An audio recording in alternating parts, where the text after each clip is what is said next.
SPAK ka ndërmarrë një tjetër operacion kundër krimit zgjedhor, këtë herë në vahun e Dejës, ku në fokus ka hyrë kryebashkiaku aktual Kristian Shkreli.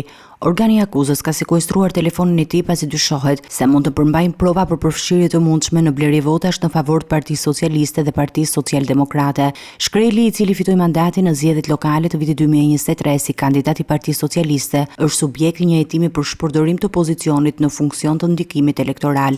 Burime nga hetimi bëjnë të ditur se aksioni është zhvilluar po nga agentët e Byros Kombëtare të Hetimit me mbështetje të forcave të policisë, të cilët kanë kontrolluar disa ambiente dhe kanë shoqëruar individë të dyshuar për bashkëpunim me një subjekt politik që konkurroi në zgjedhjet e 11 majit. Paralelisht me operacionin në Veri, SPAK ka ndërmarrë një tjetër aksion në qytetin e Fierit, po ashtu për shkelje të ligjit të zgjedhor.